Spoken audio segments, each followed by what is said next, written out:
All right. Well, good morning, everybody. Thank you for joining us for another edition of our weekly real estate backstory. So I'm going to bring our friends here on Facebook in.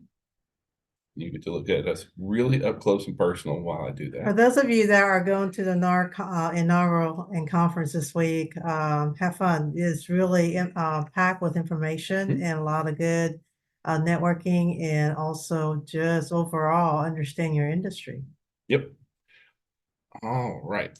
Well, good morning, everybody. So this is the real estate backstory. We do this every Monday morning, normally 8:30, 9 o'clock in the morning. So normally around 9, but we're starting a little bit early this week. And my name is Alan Richmond. I'm the managing broker here at Maximum Realtor Partners. My name is Ming Richardson. I'm the compliance broker for Maximum One Realty and Realtor Partners. And we want to start off talking about, so there's a new class coming out of Northwestern, and it's targeting female executives. And I thought this was very interesting because so much of our industry, I mean, we're a female dominated industry, right? My partner's a female, that kind of stuff. So, but what they're doing is they are one of the most popular and what seems to be one of the most productive classes is a class about poker, and they're teaching women executives to play poker, and they're encouraging more women to play poker. And I know this might sound odd, but what they're finding is that women who learn how to play poker said that they are much better negotiators. They learn to read a bluff. They learn to hold steady and to stick to their guns, as well as learning how to make and be able to maintain a poker face during the whole thing. Now, my partner here, is the queen of poker. She will destroy I don't me know and about that. anybody else, kind of You've thing. gotten really Well, good. but you're pretty And our vicious. children too. But you know, like I just find it very. I mean, on one hand, it's kind of a funny thing to kind of talk about, but on the other, like I do see some business applications where that kind of kicks into being as well. So I can see that kind of being something that would be a good thing. So basically, we're saying gamble, right? Like maybe not that. So Not necessarily gambling, but understand how to read strategies and your opponents and understand what they want. Yep. And to make it a workable file. Now, you know, during this time of year, there's a lot of things going on, and everybody and their brother has their pocket in the real estate. It has their hand in the real estate agent's pocket right now. And so there's a few things that we wanted to kind of throw out there that can help you keep more of your money. So first thing is you should really be tracking your expenses and revisiting your spending habits. Like this is something that we've just been doing here recently. And so by doing that, we kind of gone through and we're eliminating unnecessary charges, things that we were spending that just weren't that kind of important anymore. Well, sometimes some of the subscription you have online may be obsolete. So you may be paying for something that you really don't need. And then of those subscriptions, are you in the best plan or are you with the best provider out there? If you don't ask and you don't do your due diligence, you'll never know. Yep. Check your brokerage plans is another one. Some brokerage plans provide much lower up front and but then bigger, depending on the volume of transactions you're doing. It might make sense to check out your brokerage fees or even be looking at a different brokerage out there. But also having a budget is one of those that is a really sound practice that real estate pros really do need to do. And we are teaching 2 business classes, business planning, and part of that we'll talk about budget. Yeah. One's on Thursday, McDonough, and one on Friday here in Noonan. Virtual. So now also we have to be, as a group, we are not very smart about taxes. And I know that sounds mean, but overall, a lot of real estate pros don't have a challenging relationship with the IRS. And so first thing is we need to be taking every deduction that we're entitled to, right? We need to make sure that we're thinking about your home office write-offs, that we're tracking mileage. We really do find that having an accountant is one of the most important things you can do. We've had an accountant. Our accountant has never, ever cost us money, right? Always save us money. Yep. And then, for a lot of your business expenses, can they be deductible or can you make them deductible? And what I mean by that is it all depends on how an item or an activity can lead to generating more business revenue. If that item or activity is something that you're doing for your business and you have it worded that way, then that may make it tax deductible. That'd be a question for your accountant out there. But there's a lot of times things that we do that we just don't take advantage of, that being a write-off that we can do. Absolutely. And the last thing invest in your retirement. It's so important that you are planning ahead about that. A lot of times, we can see who had the good closing because there'll be a new car in the parking lot, that kind of thing. But realistically, like planning ahead, that's one of those smart plans and smart things that we really need to do. All right, so I want to share with you, if I can find the share The button. most desirable neighborhood in 2024. Nope, nope, nope, nope, nope, Nope, nope. Well, that's this what the screen says. I understand that. But what this is Zillow went out and said, who, which pro football player would be your number one neighbor? And out there, Travis Kelce is the number one neighbor. Now, it may have a little something to do with the fact that his girlfriend's Taylor Swift, Uh-huh. but he is the number one football player that people would like to have as a neighbor, and that follows in there by Patrick Mahomes, Odell Beckham, all the way down through there. The number one, because I mean we got Super Bowl coming up Sunday here, so the number one halftime performer, Snoop Dogg, followed by J Lo, Lady Gaga, and then football broadcaster. Everybody loves little Terry Bradshaw. So I just thought I'd share that for fun and weirdness sakes, I guess you'd say. Um, Key Please. If you are a Max One agent, we are in the process of rolling out Key Please company-wide. That's something that we met with the Key Please folks last week. They've been reaching out to all the Max One franchises, and overall as a company, we are all together in there. So if you need an agent, so if you're up in Marietta and you need an agent in McDonough, you'll be able to tie in with an agent that can open a door for you, show houses, that kind of stuff. There's a lot of things that we can do to help each other out. All in all, this is one of those things that it helps busy agents, but it also helps with agents that may not be as busy. And they wouldn't mind, since they're in the area, open a door for a very nominal amount of money. So it's a win-win situation, because sometimes busy agents, we like our vacation as well. And so this kind of gives them a little relief when you have a client that really wants to see a property at a certain time. Now, how are you feeling these days? You I don't feeling good? know. I think so. Well, overall, Americans are feeling a lot more optimistic. And so the consumer confidence index, this is tracked by the board. And so they, by the conference board. And so we've seen where consumer confidence has really been ticking up this year. In addition to that, we're seeing where, University of Michigan does a survey of consumers, and they've seen that where, the index of overall consumer sentiment is up 21% this year over last year. So overall, Americans are feeling much more optimistic. Which is awesome. It is, but and honestly, we do see a lot of correlation between how Americans generally feel about the economy, the world, what's going on, and real estate. So like yes, interest rates are important. Yes, life events are happening. But at the end of the day, when everybody's just kind of meh and disgruntled, we see where the market's a little bit slower. And when everyone's feeling a lot better about overall, everything, when consumer sentiment goes up, we see real estate activity go up. And this is a really good time of year to have that, because we have more inventory coming on and we have interest rates softening up. So this past week, the Fed met and they held the rate steady. Now this is the federal funds rate. And now federal funds rate doesn't exactly or isn't the only factor that affects 30-year mortgage rates, but it is definitely a contributing factor out there. It is one of primary. Yeah, and so they held the rate steady. Now, a lot of folks were hoping, us included, that they would drop it. And so there was actually quite a few senators that got together, like Senator Warren, Hickenlooper, Rosen, and Whitehouse all wrote a letter to the Fed chair. And they said, you know what, we appreciate you pausing it.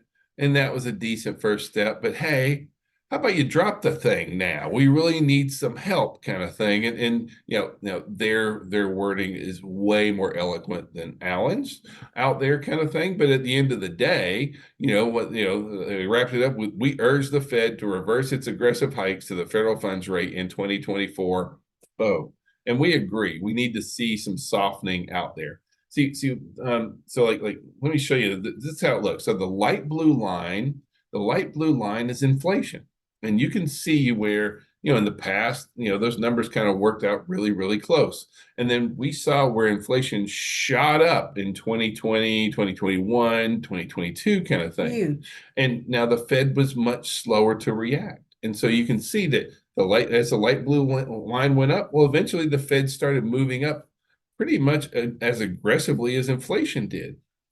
And then we saw where inflation, boom, Taper immediately down. starts tapering down.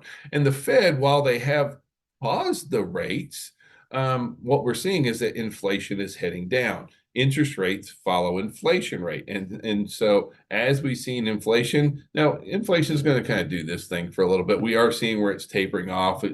It's not at the Fed's 2% target right now, but it is moving that way Toward in, direction. a really strong fashion at the moment. And so we are looking at interest rates softening. And so even though they held the rate steady last week, overall mortgage rates dropped last week. And there's still an expectation of 3 more Fed rate cuts coming in 2024, maybe 4 kind of thing. And so, but this is, if you look at the graph on the screen, you can see that, the 30-year fixed rate mortgage, if you just look at what's happened since October to now, it's been a really nice steady decline moving down. And we're looking at it kind of leveling off and kind of slowly working its way down into the lower sixes kind of thing.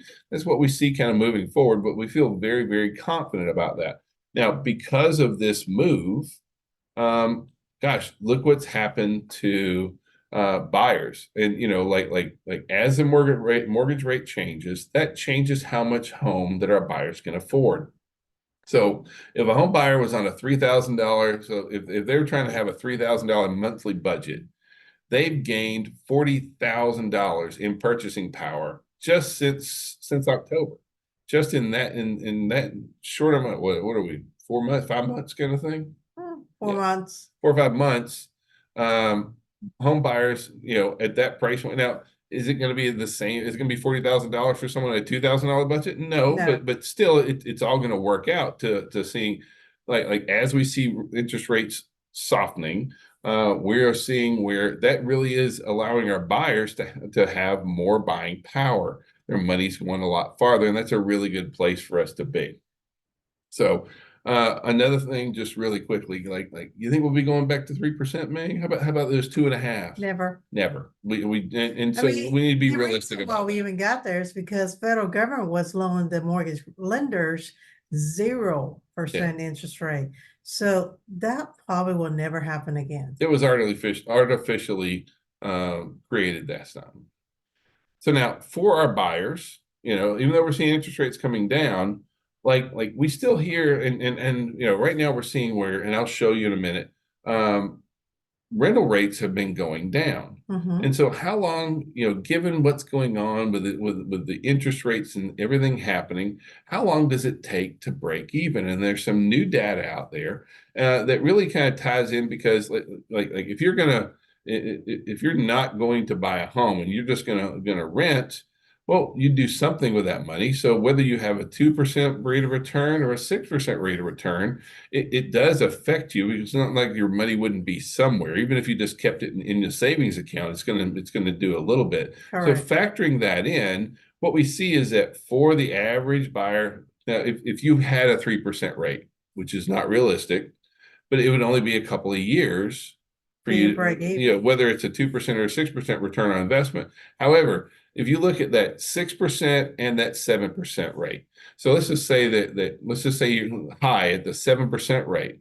Well, it still means that it's going to take you 5.5 years or 4 years if all you're doing is putting money in a savings account, then it only takes 4 years for you to reach that break even point. And that's been one of those things. And like if you're not going to live in a house for 4 or 5 years, we're not going to recommend that you buy. Just like there's so many expenses and things that you have to have in there. It just may and even though we see a lot of value in getting into the home ownership, we know that wealth is tied up in home ownership. If you're not going to live in it for long enough to take advantage of that opportunity, then it's not going to be a real help for you. Now, if you're down closer at the 6% rate and you have I'm sorry, that if all you do is have money in the savings account and you get a mortgage rate of 6%, well, goodness, 3 years is your break even on that. Correct. So, we're really looking at 3 to 4 years for most of what our renters would be doing, where that break even point really does kind of fall in. And I find that this is good data to be able to share. This is real information to share with your clients about, am I going to stay here? How long should I stay here if I'm going to move, that kind of thing. For a person who's coming to the market of transient job, they know they're only a project manager for a couple of years. It doesn't make sense. Yeah. But for someone that's going to hang out here for a while, it does make a lot of sense.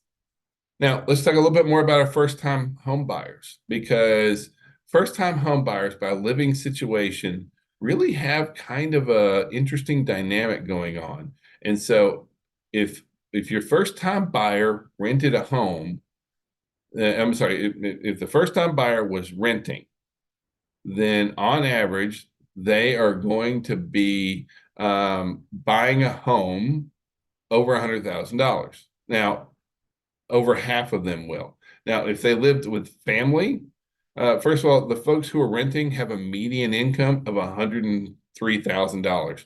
And really, realistically, you need to make close to $100,000. You need to have $100,000 in the family income if you're really going to be for buying most homes today, kind of thing.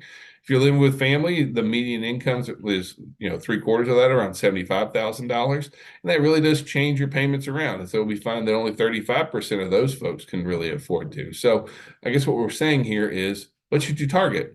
Apartments. You need to be targeting people that are renting homes out there, kind of thing, because they're going to be able to afford they can afford more home when it really does come down the line. Now, one thing that we see happening with our sellers that's a little bit concerning, like when COVID hit, everyone out started fixing up their houses, and all of a sudden, the curb appeal looks great. Well, it did, but now what we're seeing is there's a lot of homeowners that are not planning on doing diddly. They're not doing squat out there, kind of thing. They're not adding on. They're not replacing furnaces or ACs. They're not replacing roofs, and they have no intention of doing that. And honestly, whether they've lived in it 10 years or less or 25 years, we're just seeing where there's a lot of pushback against making many improvements to your home. And if you are planning on selling, and this is one thing that we've got to be conscious about talking to our sellers about, is you're not going to get premium price for a home in this market if it's not in premium condition. And that really is kind of the bottom line there. The days of, this is not the summer of 2021 when you could just stick a house out there and be like, take it or leave it. That's not the market that we have. And we see where there's more pushback on folks that are not doing these important updates and revisions to their properties so that they're ready to go. Well, what happened is that if the property has deferred maintenances, it's most likely going to be undervalued. So that little bit extra they do will probably reap them a lot more benefit, and also it will sell much easier. Yeah. Now, in speaking of our sellers, right? So this is the share of mortgage homeowners who plan to sell in the next 3 years. And what we find interesting is that the share of people with a mortgage rate below 5% is increasing. Matter of fact, it's the highest it's been in a couple of years. And so we're very encouraged to see that. And honestly, that kind of tracks exactly with the data that we see. We're seeing more inventory come on the market right now. And so overall, the general consumer is like, I know that like right when rates first started going up, there was so much pushback where they're like, we're just going to wait for the rates to get back to 3. We're going to wait for the rates to get back to 4. And then we're going to wait for the rates to get back to 5. And now folks are like, okay, this is, it is where it is. This is kind of where the market is at this point. Yeah. But in the fact that we're seeing more and more people who are planning on selling their home, this is a really good sign for us out there. Overall, we're seeing where the share of all homeowners who plan to sell in the next 3 years, 21% of all homeowners are planning to sell in the next 3 years. So this is higher than what we've been going through almost to right after pandemic, where home dropped tremendously and then went shot up. So you guys, this is time for y'all to reach out to your clients and nurture that relationship. Well, if you think about it, like 21% of all homeowners are planning to sell in the next 3 years. So if you make 5 phone calls, one out of that five should Good, be thinking about selling in the next 3 years. So that's a great relationship to start having. This is why we reach out. This is why we engage. correct. All right. Let's try this again. So overall, we're still seeing prices on a nice steady increase. Overall median sale prices running about 5.5%, and for the last 50 plus years, it's been about 4.5%. So we're a little bit higher than the average. We're still seeing good, strong property value appreciation. However, pending sales are still down under last year. However, like look, this is what's happening with pending sales, and you can kind of see that we've been going through almost a year of pending sales being down, pending Mhm. sales being down seriously. I Huge. mean, like all year long. And so we had a couple of, pretty flat months in there kind of thing. And we're going up against a very strong January. But after we get to that, we're going to see pending sales numbers that start blowing last year out of this water. And so we are very pleased to Because if see you think pending. about March typically is a high pending sale Yep. month, moving to April, May. We did not experience that last year at all. So we are looking at, and we're already seeing signs that January has been a really good month. February, just overall client activity. It takes a couple of months to kind of get things For rolling, things, yep, but don't think that that's not happening out there. So overall, new listings of homes up 5%. We are very excited to see more new listings coming on the market. We need more inventory. Now, we've been tight for the last 3 years. We're still tight. And so even though we're up 5%, if you look at this compared to like traditionally where we sit on inventory levels, we are still drastically low out yeah. there. Active listings, we're still on, as far as the overall total number of listings, we're still down 4% from last year. So, I mean, we're up over some previous years, but last year we're still not quite there yet. Um, so now the other thing that we keep talking a lot about this, and that is that new construction is a big player in our market. And so in the fourth quarter last year, 32% of homes for sale were new construction. That's Third. more than 20 for, quarter. I mean, they have gone up another 8%, 7 to 8%. So we're looking at a third of our listings are new construction. And if you are not competent at working in new construction, this is going to hurt you. This is because like operating inside the new construction arenas, it's a little bit different, right? You're going to have to use the in-house lender in most cases, or else it's not going to help your client. It's actually going to hurt your client, that kind of thing. Knowing how to actually properly tape blue tape a house prior to the walkthrough with the client, that kind of stuff, knowing how to navigate that, knowing where to push, where to ask for, that kind of thing. These are all really important aspects, and so you need to be up on new construction because there's a lot of things happening. Because at the same time, we're seeing where construction spending is continuing to increase. And so they're dumping in, they being the investors, the builders, that kind of stuff. They're continuing to invest and build more and more and more. You need to be part of this because it's super important out there. Now let's change gears. Let's talk about luxury right now. Now, luxury homes, how you really define luxury, and these are the top 5% of value in any marketplace. And so it doesn't just mean $1 million kind of thing, because but the top 5% of homes in Buckhead is different is a different price point than the top 5% of homes in Griffin kind of thing. And overall, what we're talking about is just that top 5%. And so over on the Atlanta market, the median sale price for that top 5% is $1.3 million. And that is up 10.8% over last year. Also, the active listings are down a little Down. bit, but new listings are up.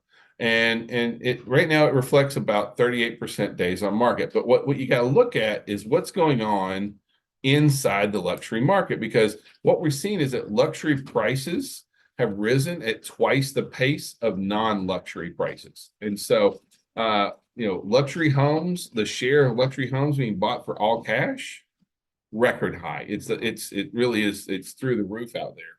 on that. And so we're seeing that even though we've seen really strong property value appreciation, that what's happened with luxury is it's gone up double what's happened with regular prices or just like normal non-luxury homes kind of thing. And now the other thing happening right now is new listings are up. For luxury. And so we're seeing prices are up, listings are up, which means that availability of homes is up in there kind of thing.